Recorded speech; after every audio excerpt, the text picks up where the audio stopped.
videos from all over the internet that's going to make you question reality. Let's just start. I saw this video where they put this sheep inside of a tiger's den so the tiger would eat it, basically. That's how they were feeding the tiger, with live sheep. And what happened is that the sheep ended up becoming best friends with the tiger, so much so that the sheep actually kicked the tiger out of a little house thingy and took over. And what the zookeepers, what they realized is that, or they speculated at least, is that the sheep was grown in captivity, so it was never taught to be afraid of the tiger. And I was like, that's a word, because it was thrown into this thing with this predator that was meant to eat it, but the sheep was not afraid of it, and it actually became friends with the physical thing that was meant to kill it. What if the reason that we fail at things is because we have been taught to be afraid? True. What if the reason that we don't take the next step or take the next thing or jump into something is because someone has told us that you need to be afraid of that? So we've created this subconscious fear of things that were actually meant to be our friends, that we were meant to use and grow through, or were not meant to be roadblocks as to why we don't live or thrive or survive. This wonderful sheep is now best friends with this tiger that was meant to eat it because it was never taught to be afraid. You're not meant to be afraid. Do you get richer after you get fitter? 100,000%. I have never not gotten more opportunities, made more money than after I got my fitness in check. Money is nothing but spiritual energy transfer. So when you feel better about yourself, when you invest in you, when you do things you don't want to do, if you're already making money and you get absolutely shredded and ripped, you're going to make more, but you could be making way more. People want to do business with folks that look the part. If you don't even take care of yourself, then how can I trust you to take care of my business? You never know how much you need God until God is all you have. Well, that's so true, and that's why lots of atheists like to look at the suffering in the world and go, there cannot be a God because of all the suffering in the world. There's this one scientist, I'm trying to think of his name, he goes, don't use my pain for your ending statement. He goes, my pain is what brought me to God. As I've mentioned the principle of polarity, this will be the next to be discussed. Everything is double. Everything has poles.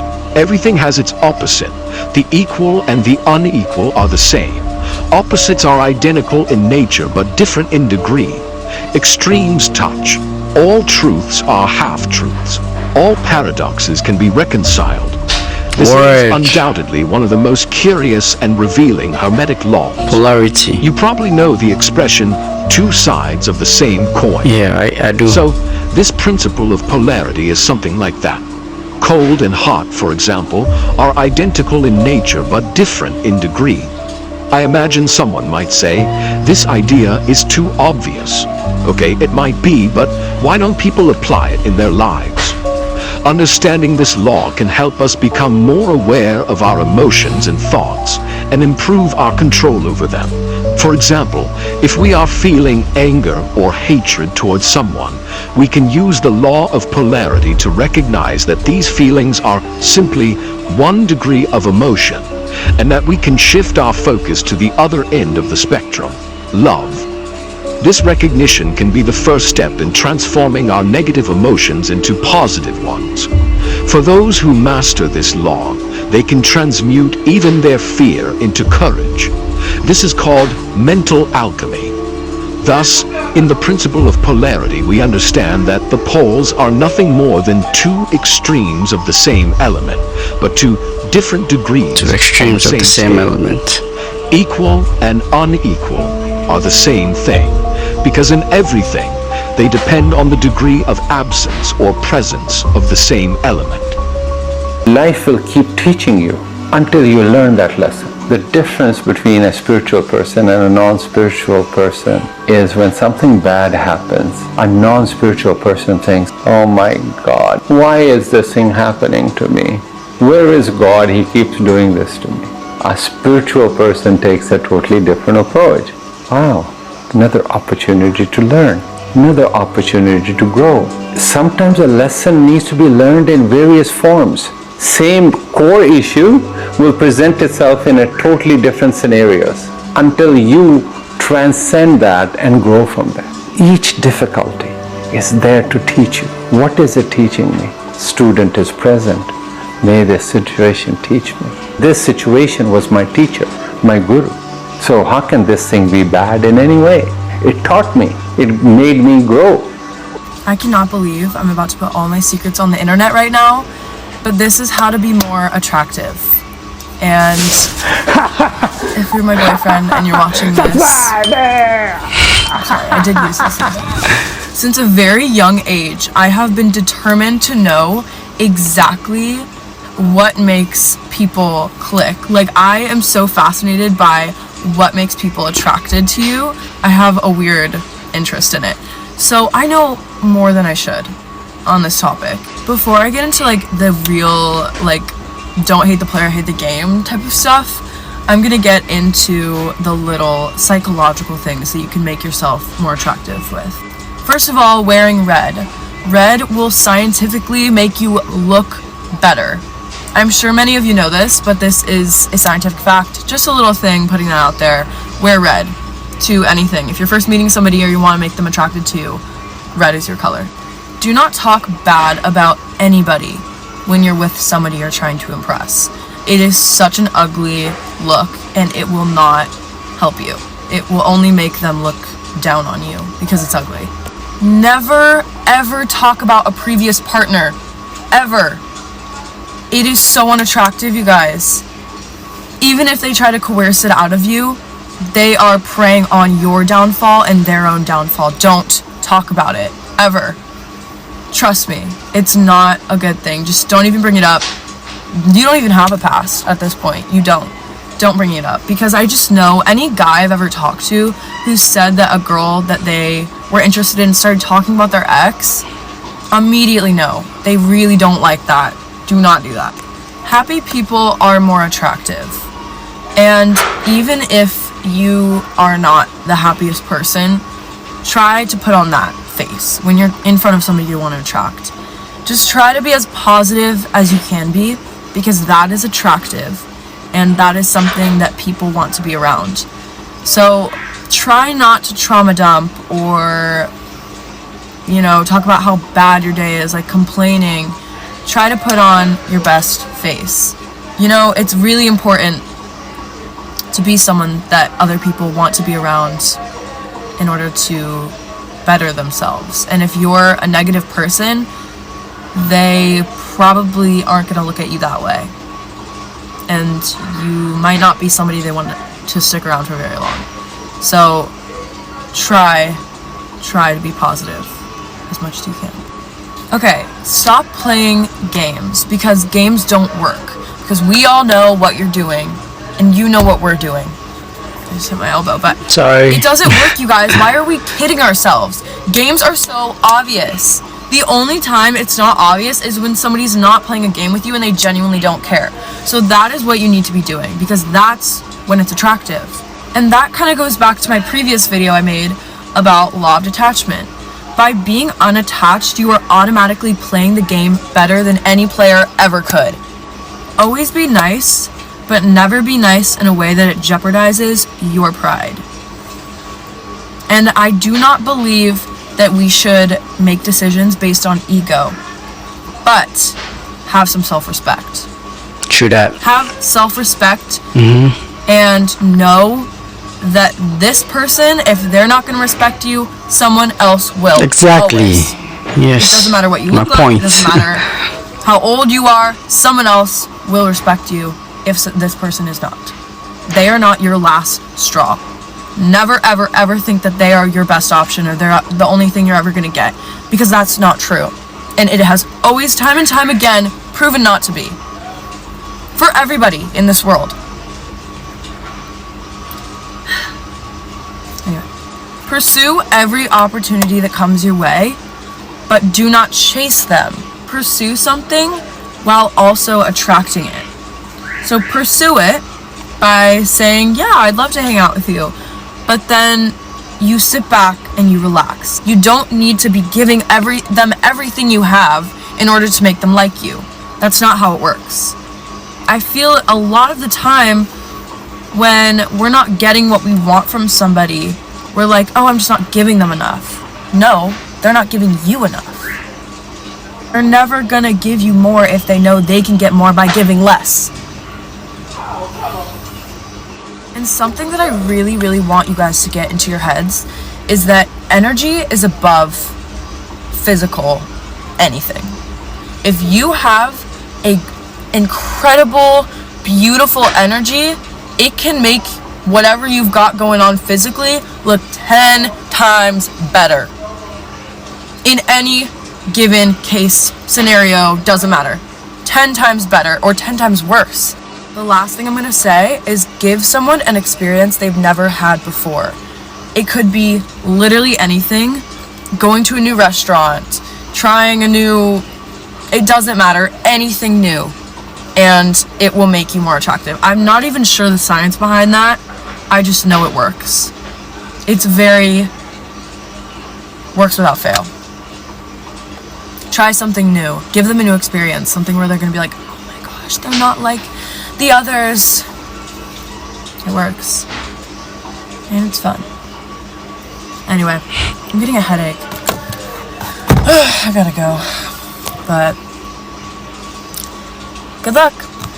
Some might think I'm crazy, but I really believe it. Celibacy, and this goes for ladies and my fellas. Celibacy becomes really, really easy once you realize there's no one worth being involved with in that intimate situation. Yeah, right. True that. Be like Yeah. loving you correctly. This can also be them helping you improve your life. I see a lot of my ladies talking about like, no man is worth my body at the moment because of the place I'm in. And like, this could be the same for fellas. Yes, exactly. It's not just celibacy from sex.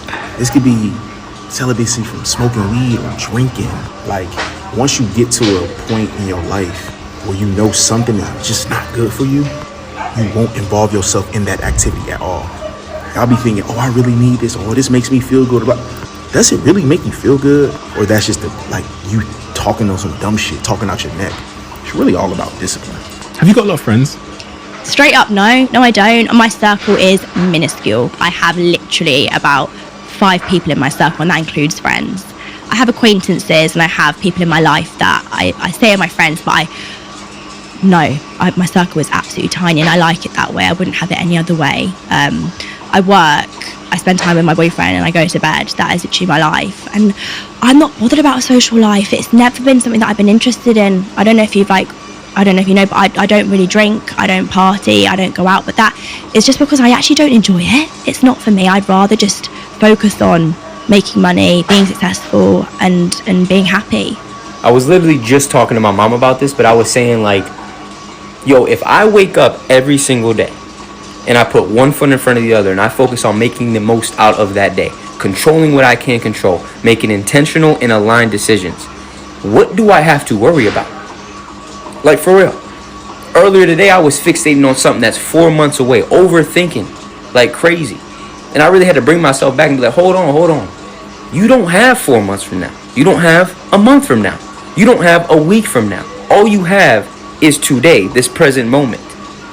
So focus all your energy on being the best you can in this moment, and everything else will take care of itself. Like, what are you worrying about, bro? And I'm speaking to myself. Like, what is you worrying about? Just focus on making the right steps every single day. Are you going to be perfect? Absolutely not. But if you keep intention and awareness in your life, everything else will take care of itself. Just focus on being the best you can in this moment. What do you have to worry about? Nothing. I've just learned in marriage is like the more real you are, the more honest you are, the more you see each other as a team and cheer each other on, the more intimate and connected you are. Someone went on Red Note and was like, hey, Chinese people, give me your joke about Americans. And you know what the top one was? Why do you eat like your healthcare is free? Shots have been fired.